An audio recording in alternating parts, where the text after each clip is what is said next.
Now that you should have a pretty good understanding of solids, liquids, and gases, we need to learn what happens when we change between states. Remember from the beginning of the year that a phase is any part of a system that has uniform composition. When we talked about this at the beginning of the year, we talked about it in terms of mixtures. For example, oil and water are both liquids, but when you take oil and water and mix them together, they don't blend, and so therefore you see two distinct parts to the mixture, or two distinct phases. When we change between states, these are called phase changes. Many of these words you've probably heard before, but some of them will be new. Phase changes include melting, sublimation, freezing, vaporization, condensation, and deposition. We'll talk about each of these in more detail on the next slides. The term equilibrium reappears continually when we're talking about changes of state. Equilibrium occurs when two opposing changes occur at equal rates in a closed system. Remember that an open system is one in which the molecules can escape out into the environment. But in a closed system, the particles stay contained in the area that you are studying. When a system is at equilibrium, the molecules are constantly moving, but there's no net change that occurs. In this picture of liquid water, we have some particles that are evaporating, or changing from a liquid to a gas. But we also have some other particles that are condensing, changing from a gas to a liquid. And notice in this case, there are many molecules that are moving, but we have 3 molecules that are evaporating and we have 3 molecules that are condensing. So overall, there is no net change in the system. And so we would say that this system is at equilibrium. A concept that's important to the study of equilibrium is called Le Chatelier's principle. And Le Chatelier's principle predicts the influence of stress factors on chemical equilibrium. The principle allows us to predict what's going to happen when we change the pressure on the system, or maybe we change the concentration of the reactants or the concentration of products, or if we add heat to the system. When you have a system that's at equilibrium, we use a slightly different symbol in place of the yield sign.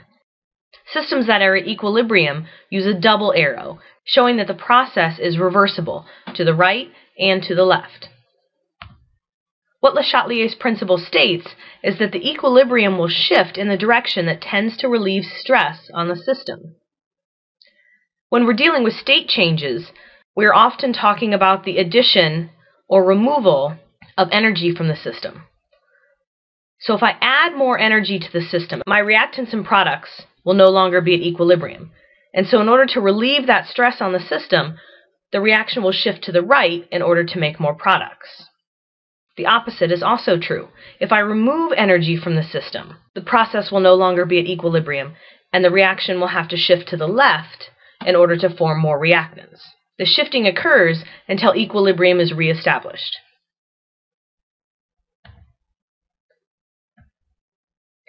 Equilibrium is also important when we're talking about vapor pressure. Vapor pressure is the pressure that's exerted by a vapor in equilibrium with its corresponding liquid. And this is important when we're changing between liquid and gaseous states. How this works is if you take a liquid in a beaker and you put like a jar over it, so that now you have a closed system where the particles can't escape. The liquid particles in the beaker will begin to evaporate. And so you have most of the molecules undergoing vaporization. Once you have several molecules that are in the vapor or the gaseous state, then some of those molecules will begin to condense or return from the vapor state back to the liquid state. But still, the speed of vaporization is greater than the speed of condensation. In this picture, I have 6 molecules vaporizing for every 3 molecules that are condensing. Eventually, enough of the liquid will vaporize where the rate of vaporization is equal to the rate of condensation. And so the system will appear to no longer change. The liquid level will stay the same in the beaker as long as the system is undisturbed. But keep in mind that the molecules are still vaporizing and condensing. I've got 6 molecules that are vaporizing for every 6 molecules that are condensing. All of those particles that are in the vapor state are creating a pressure inside that jar as they collide with the surface of the container. And that pressure inside the jar is called the vapor pressure. Since the system is at equilibrium, it is more properly called the equilibrium vapor pressure. Every liquid has a specific equilibrium vapor pressure at a certain temperature, and this can be measured with a device called a manometer. In the picture to the right, you can see that there's a flask containing liquid ethanol, and then attached to the flask is this U-shaped tube called a manometer, and it's usually filled with mercury or some other liquid that can travel up and down throughout the tube. Remember from the previous slide that the liquid will begin to vaporize, and lots of liquid particles will be going up into the vapor state. As the liquid particles vaporize, the vapor creates pressure in the manometer and moves the mercury up the tube. Eventually, the rate of vaporization and the rate of condensation will be equal, and that is when the system is at equilibrium. And when the reading in the manometer no longer changes, the difference in height in the tube can be used to measure the equilibrium vapor pressure. The vapor pressure will increase as the temperature increases. As I increase the temperature of the system, the kinetic energy also increases. As the kinetic energy increases, the speed of the molecules increase. As the molecules begin to move faster, the rate of evaporation is also going to increase. And so I'm going to get more molecules that are present in the vapor state than in the liquid state. You can also look at this in terms of Le Chatelier's principle. If I look at the process that's highlighted in red, if I add energy to the system, I'm putting stress on the left side of that reaction. The reaction will have to shift to the right in order to relieve that stress. So the state will shift from a liquid to a gas.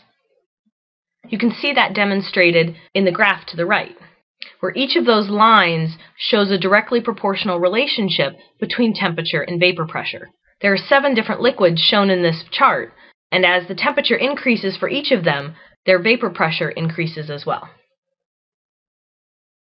Some liquids have a higher equilibrium vapor pressure than others.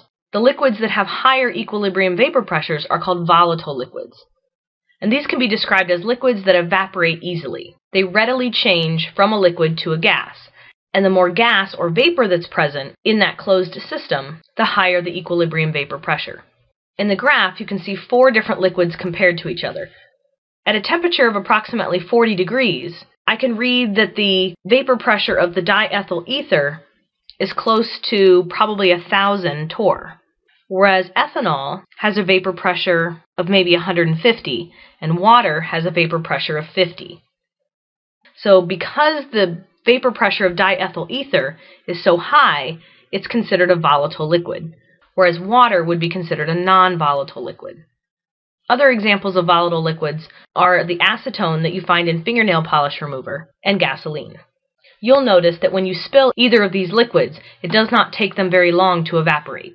So the ability to evaporate easily makes them volatile liquids. Boiling is a process that converts liquids to a vapor within the liquid as well as at its surface. Remember from a previous screencast that evaporation only occurs at the surface of the liquid, whereas boiling occurs throughout the liquid. When a liquid is boiling, the temperature remains the same during the entire boiling process, and so all the particles are moving at the same speed. Any energy that you are adding to the system is used to vaporize the liquid. The graph to the right is an example of a heating curve, and at position D on the curve, you can see the process of vaporization or boiling. Because the temperature remains the same, this part of the graph will remain flat, and it will remain flat for as long as it takes to completely convert the substance from a liquid to a gas. The temperature at which the substance boils is called the boiling point. But more specifically, the boiling point is defined as the temperature at which the equilibrium vapor pressure equals the atmospheric pressure. So in the graph to the right, normal atmospheric pressure is measured at about 760 torr, and it's shown by the horizontal black line across the graph. Each of the colored lines for the different liquids represents their vapor pressure, and the point at which the vapor pressure intersects the atmospheric pressure is considered the normal boiling point for that liquid. Now, the boiling point depends on the intermolecular forces of the liquid. A substance that has weaker intermolecular forces will boil at a lower temperature, whereas a substance that has very strong intermolecular forces requires a much higher boiling point in order to vaporize. This definition also explains why boiling points change with elevation. In the pot at the bottom of the graph, we are at sea level, which is an elevation of 0 meters, and so the pressure reads about 1,000 millibars. As I increase in elevation, the atmospheric pressure decreases, and so if I jump up to an elevation of about 2,400 meters, my atmospheric pressure is somewhere between 750 and 800 millibars. Because the atmospheric pressure has dropped, the point at which the vapor pressure equals the atmospheric pressure will also be lower. And so at an elevation of 2,400 meters, water will boil at approximately 92 degrees instead of 100 degrees. This is important if you live in high elevation areas like Denver, because it takes longer to cook your food because the water is actually at a lower temperature when it's boiling than it is at sea level. You may be familiar with something called a pressure cooker. A pressure cooker is a special type of pot that takes advantage of the relationship between atmospheric pressure and vapor pressure. A pressure cooker actually increases the pressure inside the pot. In order to get the liquid to boil inside the pot, the vapor pressure and the atmospheric pressure still have to be the same. So if you're increasing the atmospheric pressure in the pot, the vapor pressure is also going to increase, meaning the temperature at which the liquid in the pot will boil will be hotter. Because the temperature in the pot is warmer, the food that you prepare in it will cook faster. The amount of heat that's needed to vaporize 1 mole of a liquid at its boiling point is called the molar enthalpy of vaporization. Sometimes it's also called the heat of vaporization, and it's symbolized by a delta H with a subscript of V. So looking at my heating curve, if I look at the point of the curve in which boiling is occurring, that's the flat line that's between about 500 and 1500 kilojoules of heat. And so the difference between 500 and 1500 kilojoules of heat is about 1,000 kilojoules, and that would be the molar enthalpy of vaporization for water. Remember, this would be the amount of energy that's needed to be added to the system in order to completely convert the liquid to a gas. The molar enthalpy of vaporization indicates the attractive forces between the particles. If a substance has very high intermolecular forces, it's going to require a higher amount of energy in order to cause it to vaporize.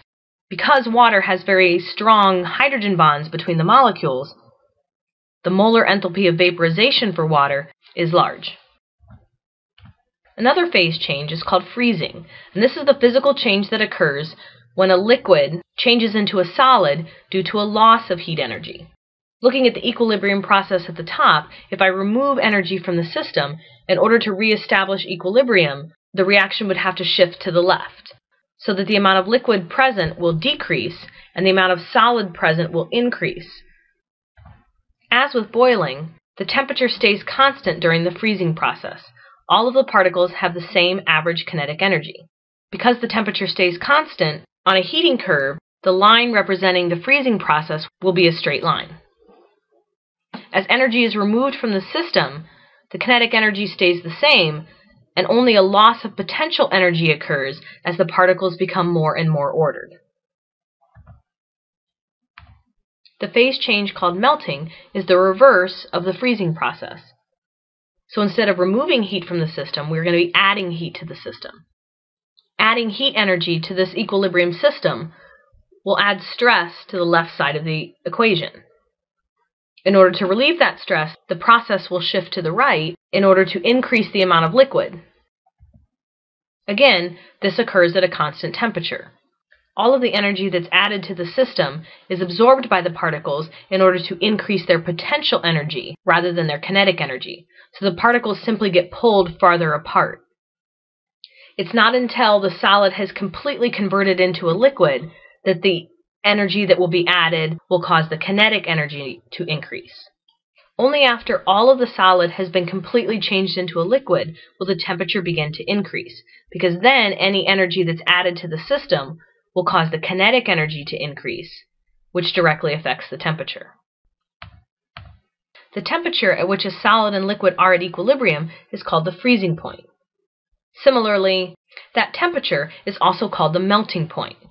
When you're at equilibrium, the speed that melting occurs and the speed that freezing occurs happen at equal rates. Remember that when freezing and melting are occurring, there's no change in temperature. The position at which it levels off is known as the freezing or the melting point.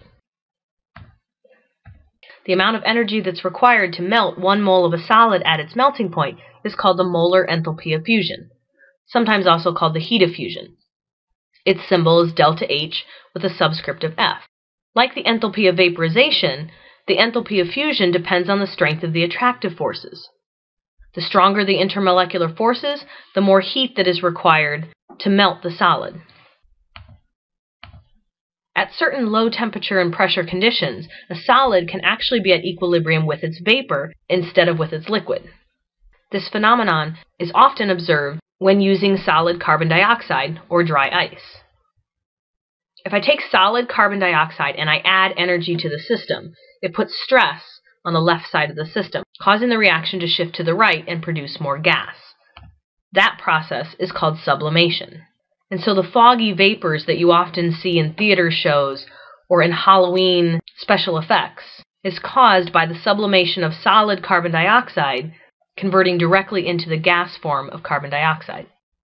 If, on the other hand, I remove energy from the system, in order to reestablish equilibrium, the system will have to shift to the left, changing from a gas to a solid. And the change of state from a gas directly to a solid is called deposition. Another way of evaluating phase changes is by using a phase diagram. A phase diagram is a graph of pressure versus temperature that shows the condition in which a certain phase can exist. So in the graph to the right, I have a phase diagram for water. And you can see that the region on the far left is when water will occur as a solid or ice. The orange region in the middle are the conditions in which liquid water can be present. And the yellow region on the right side of the graph is when water will exist as a vapor. The black lines on the graph represent the temperature and the pressure at which the system will be at equilibrium between the two phases. Along the black line between points A and B, solid and liquid are at equilibrium with each other.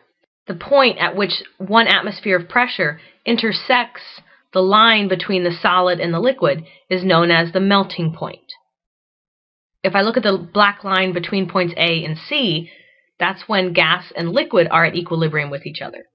And the point at which normal atmospheric pressure intersects that line would be the boiling point of water. The temperature at which this occurs is 100 degrees. Point A of the graph represents the triple point, and this is the temperature and pressure conditions at which a solid, liquid, and gas will actually coexist at equilibrium. So the water would be changing from a solid to a liquid, from a liquid to a gas, and from a gas to a solid all at the same rate. For water, this is going to occur at right around the freezing point, but at a very low atmospheric pressure. The dot labeled C on the graph is known as the critical point. The critical point indicates the highest temperature and the lowest pressure at which the substance can exist in a liquid phase. At 31 degrees Celsius, carbon dioxide can exist either as a liquid or a gas. But if I go higher than that temperature, carbon dioxide can no longer exist as a liquid and can only exist as a gas. That temperature is known as the critical temperature. The pressure at the critical point is approximately 73 atmospheres. That pressure is known as the critical pressure.